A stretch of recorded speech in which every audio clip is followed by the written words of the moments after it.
बिस्मिल्लाहिर्रहमानिर्रहीम। अस्सलाम वालेकुम नाज़रीन, मुझे कहते हैं मंसूर एहसास, और एहसास की नई बात के साथ अपने यूट्यूब चैनल पे आपको खुशामदीद कहता हूँ। हमारी सोसाइटी में अक्सर लोग आपको मिलेंगे जिनके पास ज़िंदगी के तमाम वसाइल, तमाम आसाइशें मौजूद होती हैं, लेकिन उसके बावजूद वो ये कहते हुए नज़र आते हैं, या उनके अमाल से, उनकी एक्टिविटीज़ से हमें ये फ़ील होता है कि वो दिली तौर पर सुकून की ज़िंदगी नहीं गुजार रहे।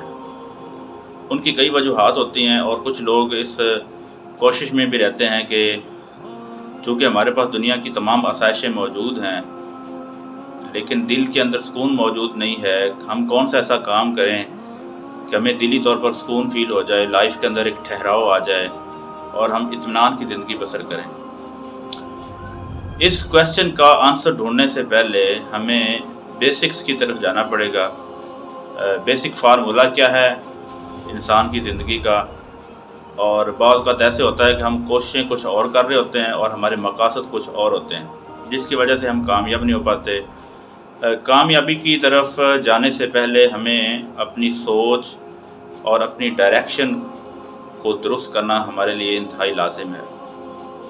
अगर हम इंसानी ज़िंदगी के ऊपर नज़र दौड़ाएँ, तो इंसानी ज़िंदगी के ऊपर नज़र दौड़ाने से हमें ये पता चलता है कि अल्लाह तबारक व तआला ने इस इंसानी जिस्म के दो हिस्से बनाए हैं। यानी इंसानी जिस्म दो हिस्सों का मुरक्कब है। एक इसकी स्ट्रक्चर फ़िज़िकल बॉडी है जो हमें नज़र आती है, और एक इसके अंदर सॉफ्टवेयर अल्लाह ताला ने इंस्टॉल किया हुआ है, जो इस बॉडी को कमांड देता है, और जिस तरह की कमांड देगा उस तरह का काम इंसान का बॉडी और जिस्म करेगा।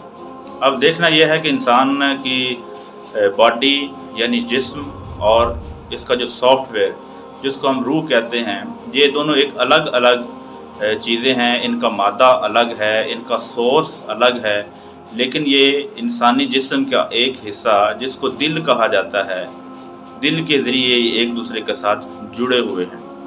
अगर जिस्म की बात करें, फ़िज़िकल स्ट्रक्चर की बात करें, तो इंसान का जिस्म मिट्टी से बना है। अगर आप गौर से मुशाहिदा करें तो इस जिस्म की तमाम तर ज़रूरियात हमें मिट्टी से हासिल होती हैं, चूँकि ये मिट्टी से बना है।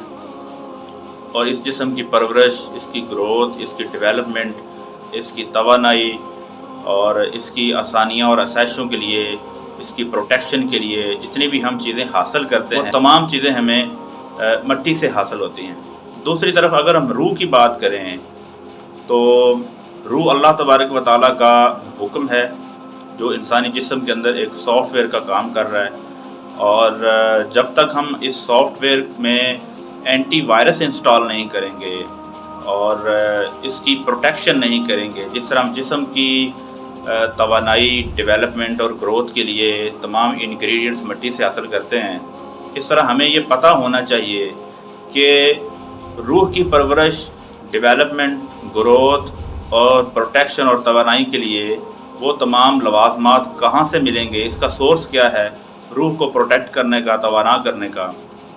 तो अगर हम सोचेंगे तो ज़रूर हमें इस नतीजे पर पहुँचेंगे कि रूह की तमाम तर इंग्रेडिएंट्स इसको तवाना रखने के लिए वो हैं आसमान से आते, यानी अल्लाह का हुक्म, अल्लाह की कमांड और अल्लाह तबारक व तआला के जितने फ़रामीन हैं वो डायरेक्ट असर करते हैं रूह के ऊपर। जब तक हम उन हुक्मों को अमली ज़िंदगी में नहीं लाएंगे, अमली शक्ल इख्तियार नहीं करेंगे, अमली जामा नहीं पहनाएंगे, तब तक हमारी रूह और जिस्म के दरमियान काफ़ी डिफरेंस रहेगा। हमें चाहिए कि हम अपने जिस्म को जिस तरह तंदुरुस्त और तवाना रखने की कोशिश करते हैं, इसी तरह हमें अपनी रूह की प्रोटेक्शन और इसकी प्योरिफिकेशन के लिए भी वो तमाम काम सर अंजाम देने चाहिए।